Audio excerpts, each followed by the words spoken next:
The SVan is almost ready to take its first steps into the wild. In this second episode of Innovation for Nature, we venture deep into the heart of its application out in the field, where the need for environmental preservation rages on.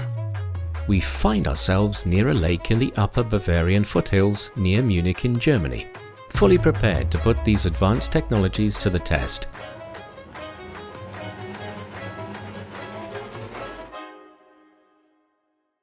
Technology is key for creating a more sustainable world. 10 years ago, nobody would have thought that a robotics engineer, a robotics professor, an NGO cleaning the seas, and an OEM would sit together and really discuss about the same topic, going the same direction. Our primary goal is to facilitate the SVan's functionality across various landscapes, supported by a fleet of specialized robots, each carefully crafted for specific tasks. I think one of the most important things, if you talk about environmental robotics, is to understand that robots are a tool for humans, so for human experts or general humans, to support us in monitoring and protecting the environment if we do it right. With human control guiding them, these machines will conduct aerial explorations and underwater missions, traversing seamlessly across land, sky and water. So this guy here, that's our underwater robot we use in the SVan project, and it's like a fully actual underwater robot, meaning that it can move in all directions, and we use this to observe and sense the environment, like in the lake for instance, and for this we have various sensors.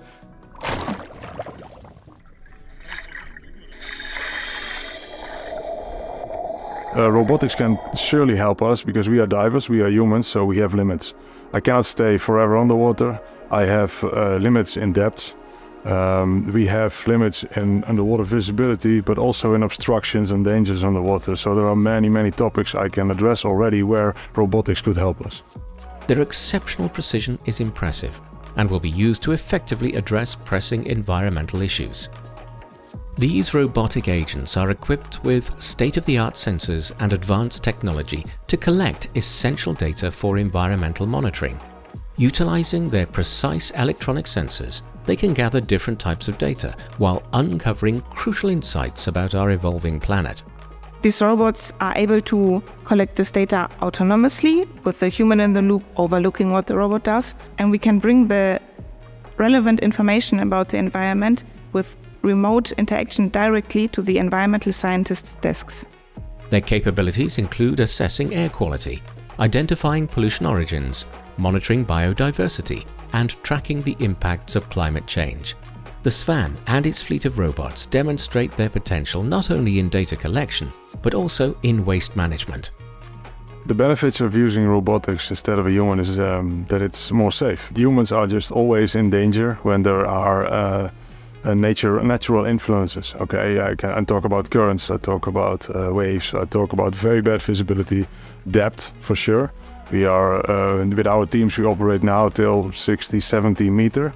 That's already very logistical challenge. I would really love to see that robotics could help us here on these areas. Their precise operations will contribute to the restoration of ecosystems and give the robotics team at TUM a better understanding of what's possible with these technologies. The great thing about, also companies like Hyundai, is that they see this synergy of classical mobility and autonomous mobility, meaning robotics and artificial intelligence.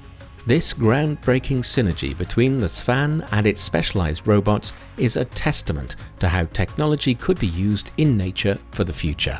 SVan has exactly the same capabilities as all of its robots, the tools, but what SVan adds to them is that it adds the user experience, it makes them more accessible, and it makes them almost remotely accessible.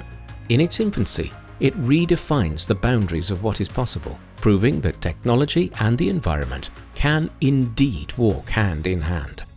Basically, anyone can operate SVan, so the idea is to make these robots really easy to use, and this is what we really need to emphasize, that people are not afraid of robots.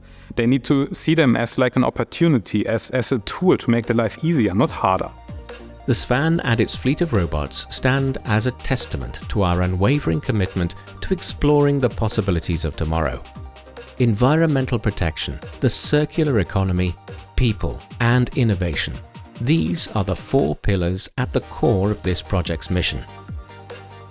These initial steps are truly exciting as we approach the brink of a new era in which we harness technology in harmony with nature.